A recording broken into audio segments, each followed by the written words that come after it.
Did ancient aliens leave their calling card on the most remote island on Earth? Was it a lost form of magic, a spiritual power that literally commanded stone to move?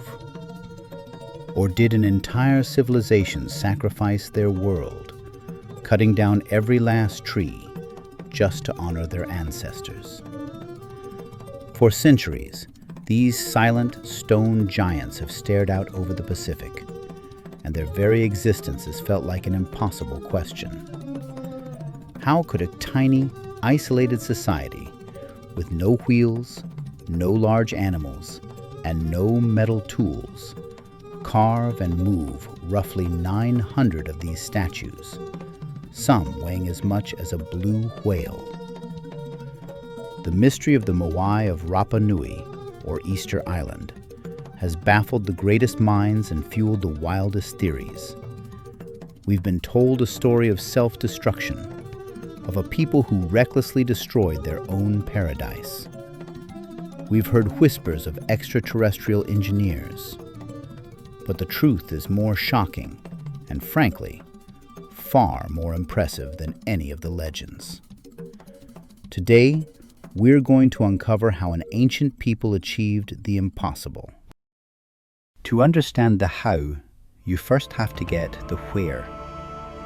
Rapa Nui is the most isolated inhabited place on the planet.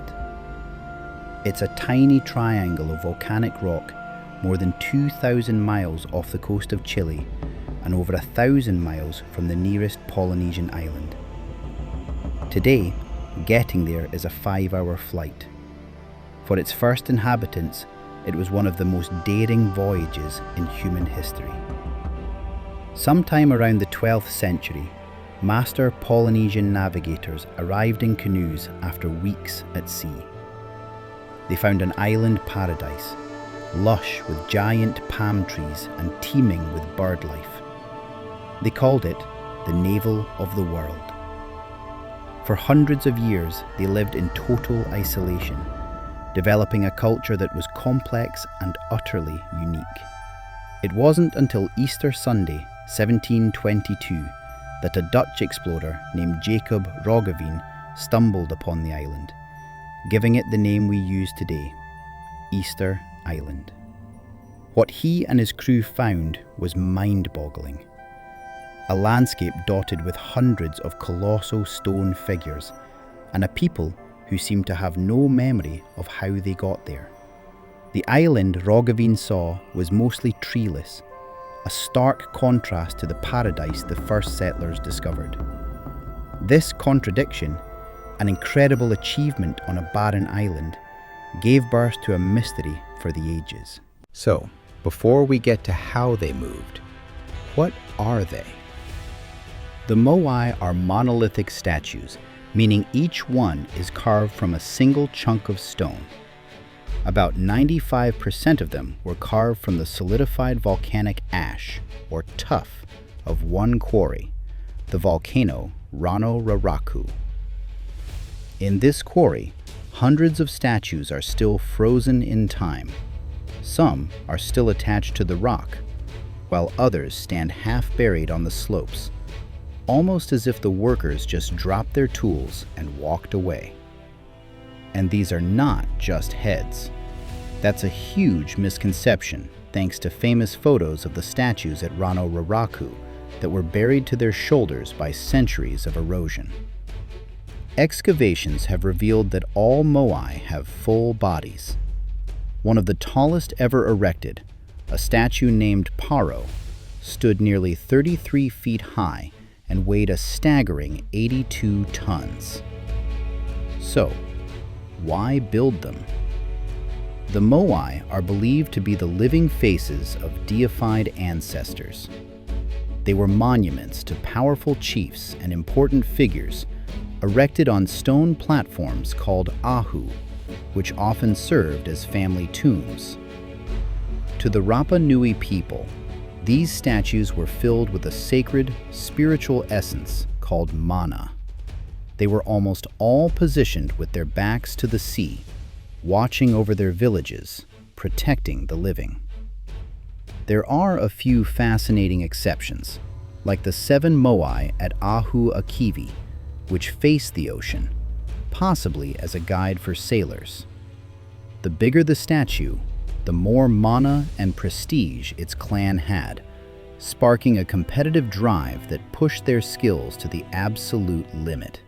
When you're faced with a feat this massive, it's easy to let your imagination run wild. And boy, did it. The most popular fringe theory, made famous by shows like Ancient Aliens, is that extraterrestrials must have been involved. The argument is that a so-called primitive society couldn't possibly have the tech or knowledge to do this. But here's the problem with the alien theory. There's zero physical evidence. The statues are made of local volcanic tuff, carved with stone tools also found on the island. The unfinished statues in the Rano Raraku quarry show us the entire creation process, step by step. It's not a mystery how they were carved. It's a testament to human ingenuity. Then you have the theory of lost magic. This idea actually comes from the Rapa Nui people themselves. For generations, their oral traditions have said the statues walked from the quarry to their platforms, commanded by chiefs or priests using their powerful mana. For a long time, outsiders dismissed this as charming folklore. But what if it wasn't a myth? What if walking was the clue everyone had been missing all along? For decades, the most accepted scientific theory seemed pretty logical. The Rapa Nui must have cut down the island's giant palm trees to create log rollers, or sledges, to move the Moai horizontally. It made a certain kind of sense. Other ancient cultures had used similar methods. It was even possible, though it would have required a massive amount of people. This theory also gave a neat but tragic explanation for why the island was treeless. The story went that in their obsession to build bigger and bigger Moai, the Rapa Nui committed ecocide, carelessly deforesting their island until it collapsed into chaos and war. But this theory is full of holes. First, while deforestation did happen, recent studies suggest that an explosion in the rat population that arrived with the settlers played a huge role, as they ate the palm nuts and prevented the forests from regrowing. Second, trying to move an 80-ton statue on logs over hilly, uneven ground would have been incredibly hard and dangerous. Many statues found broken along the ancient roads have damage that doesn't match a fall from a horizontal sled. And most importantly, this theory completely ignores what the Rapa Nui people actually said. They never said the statues rolled. They said they walked. Before we get to the discovery that proves the legends were right, let me know in the comments. What was your wildest theory about how the Moai moved? Aliens? An army of giants? Let's see who is closest. The real answer started to take shape when archaeologists like Carl Lipo and Terry Hunt decided to take the oral histories seriously. They asked a simple question. What if the statues were designed to walk? Looking at the Moai, they noticed key differences between the statues that made it to their final platforms and those left abandoned on the road.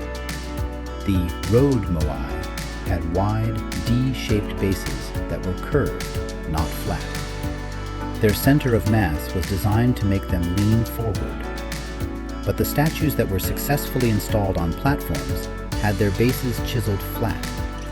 This meant the forward lean and curved base were temporary features, engineered specifically for transport. The design was brilliant. The forward lean made the statue want to fall forward, while the curved base allowed it to be rocked side to side without tipping over completely. Lipo and Hunt proposed a walking method using 3 teams with ropes. 2 teams on the sides would pull back and forth, creating a rocking rhythm. A third team behind would keep it stable. With each rock, the statue would pivot on its curved base and lurch forward, shuffling along in a swaying, walking motion. This wasn't just a theory. In 2012, they put it to the test with a 4.35-ton, 10-foot-tall replica. With just 18 people and 3 ropes, they successfully walked it hundreds of feet in minutes. The experiment was a massive success, proving that a small, coordinated group could move a colossal statue with shocking efficiency. It didn't need thousands of people. It didn't need a single log, and it perfectly matched the oral traditions of the Rapa Nui.